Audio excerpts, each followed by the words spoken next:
Hello and welcome back to History for Today. This morning I would like to talk about visualizing historiography. And this is actually based on some thoughts that I blogged about in 2009 or 2010 when I was a grad student studying for my oral exams at the University of Massachusetts.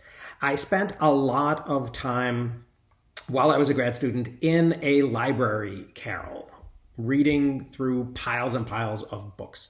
UMass was about an hour's drive from my home in Keene. So that 5x8 or 6x8 tiny little room on the 19th floor of the library tower was my home away from home.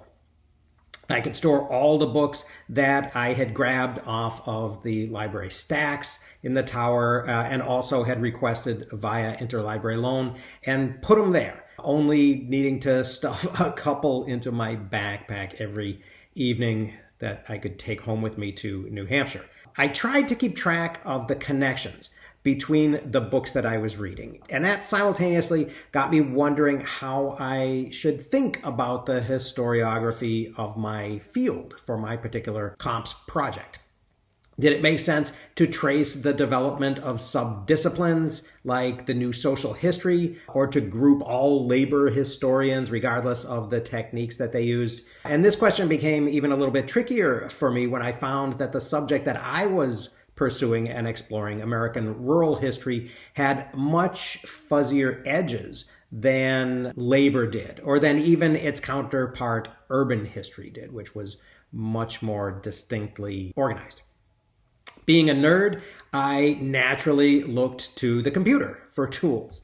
I loved EndNote. That was my bibliographical tool at the time, before the company was bought by Thomson Reuters and it just became too expensive with the annual updates and upgrade fees. But even then, it didn't really give me the note-taking and visual elements that I was hoping for. So I started using an app called Tinderbox, which let me really extend the whole post-it notes on the plate glass window metaphor to extremes. But looking at the historiography visually had its advantages. The way that I did this was I thought I would draw American historiography as a tree, so that I would be able to see how the different topics that I was tracing would emerge like branches as I got closer to the present, from a less differentiated trunk that was the body of earlier classic works. My reading list included a lot of the iconic authors in the trunk area, but more single, distinct texts in the leaves area at the top, closer to the present. Time will tell, of course, whether those historians in the last few decades that were in this leaf area will ultimately emerge as trunk historical material, or whether some of the current subdisciplinary divisions will become permanent, leaving us without a single trunk as I was visualizing it at all. The inclusion and the placement and the arrangement of the authors in my little tree, of course, was completely arbitrary. And it represented my evolving ideas, not only about how this material fit together, but about how it was becoming meaningful to me. One of the interesting things I noticed as I began building this list was how much historiographies reflect the interests of their makers. The crowded red leaves on the left, for example, represent labor historians discussed in Frank Kuvaris' book, The Interpretations of American History, which was one of my initial sources. I assumed that as I looked at each one of those authors, some of them would probably ultimately fall out of my tree. Similarly, as I continued reading more and more environmental histories, I was able to add more blue leaves to the tree and to make the appropriate connections between them. The hidden advantage of Tinderbox, I thought, was that all of the content was in XML, which meant that it would be live and searchable.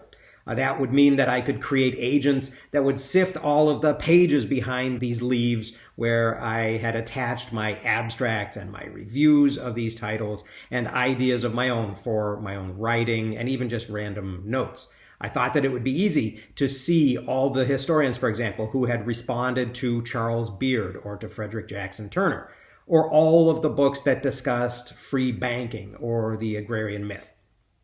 The disadvantage it turned out, was the very steep learning curve of Tinderbox, which made it very difficult for me to actually do many of the things that I knew could be done. That's why in the end, I've moved on to newer tools like MarginNote 3 and ultimately Roam Research. The output side of this process is still a little bit sketchy in my mind, almost a dozen years later. In the long run, I'd like to post something that will allow readers to navigate through the tree and to take journeys on their own, to explore some of the material behind the leaves. But that's several steps farther than I've gotten in exploring the software and in also refining my own ideas. Thinking about output, though, helped me to grapple as I was doing this with the difference between learning this material myself and communicating it to others, with taking what I've picked up on a personal journey through this material and finding out what is relevant and interesting to other people. This process, of course, continues now that I'm not just doing this for my own sake and in service of my own projects, but to teach other student historians how to do it too. That is what I'll be working on going forward. So I hope you found this somewhat interesting. Thanks for listening. I'll see you again next time.